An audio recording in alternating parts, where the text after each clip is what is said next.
3 حفلات بلبنان هلا هالفتره، وقريبا كمان في حفله جديده ب 29 شهر الجاي.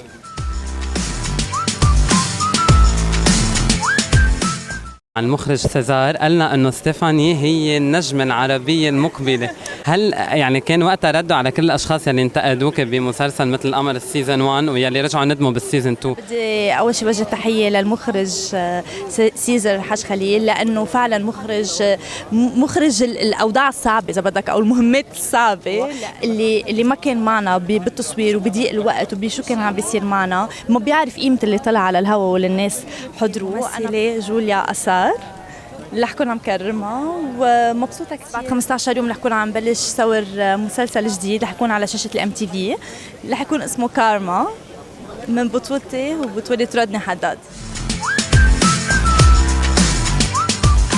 سبب نجاح فيلم محبس هل هو السيناريو، الممثلين، الإخراج، الإنتاج؟ ليك بعتقد كل هالمكونات هيدي كانت السبب. لما أخذت النص كتير ضحكت، كتير انبسطت، كتير حبيت اشتغل. ما عاد ضحكي قد ايه الواحد بيطلع صحيح عم بيضحك بس بيطلع عم بيفكر كمان.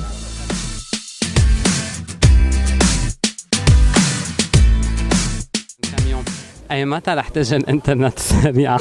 يعني هلا بدينا بلش الناس تشعر شوي بالفرق.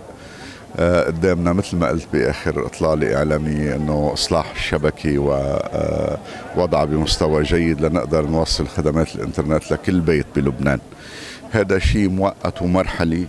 الحل النهائي هي شبكة الفايبر أوبتكس لكل المناطق اللبنانية.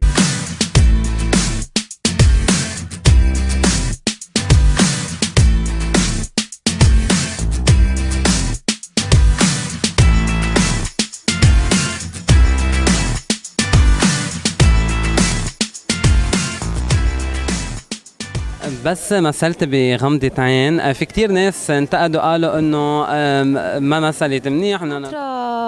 اعمل بروف لحدا از لونج از انا حبيت واللي قدمته، ما بيهمني انه الرأي الثاني. بس زياد شخص كتير قريب للقلب اذا بدك، فكتير ساعدني، كتير قواني وكان اكسبيرينس كتير حلو.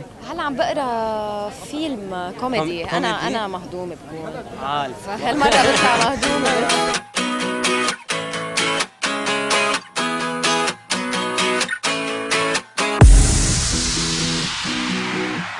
حبيت هالمرة اختار هيك لوك سمبل، اتكل على الكالر اكثر على الجولري. بلبسني اليوم جيو ديناوي، بدي اقول له ثانك يو على الدرس اللي خيطني خصوصا لمهرجان بياف. بدي اقول ثانك يو لايفان توفاك جان دايموند، كمان هيك حبيت الستيل اللي لبسوني اياه، والميك اب ليارا زكريا، والشعر لميشيل زيتون. نحن بحاجه لنفرجي الافضل، وخاصه بهالوسط اللي عم يصير من بالدول العربيه من حروبات. مهرجان بياف بيمثل اللبنانيه انا بقول لهم، وإن شاء الله نكون عم ننقل الصورة الصح.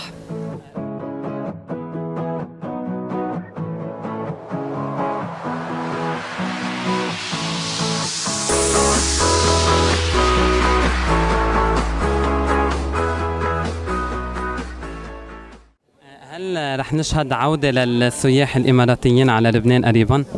إن شاء الله نحن نعمل، يعتمد على الأوضاع الإقليمية طبعا والأوضاع الأمنية. نحن بعثتنا الدبلوماسية مستمرة، وجودنا مستمر، الملحقية التنموية مستمرة، وعملنا مركز خدمات قنصلي بالسوليدير يسهل مهمة اللبنانيين سواء كان للزيارة أو الإقامة. وعملنا طبعا مكثف في السنوات الأخيرة خاصة في ظل النزوح السوري، مستمرين وتعاملنا الحمد لله مع جميع المناطق اللبنانية ومع شريحة المجتمع معاملة راقية وتصب في مصلحة اللبنانيين.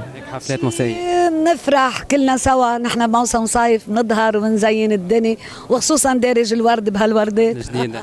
هلا عم نحضر ان شاء الله لمسرحية استعراضية، ان شاء الله انه هلا ما فينا نحكي على تحت الطاولة، لانه ان شاء الله قريبا انه نعمل اشياء حلوه، نقدم لكم شيء حلو مثل ما دائما عم معودينكم نبهركم بالاشياء الحلوه. انا اليوم لابسه من توقيع جان فارس، والجولريز نقيت الروبي مع الفستان والديامون من جو كيروز.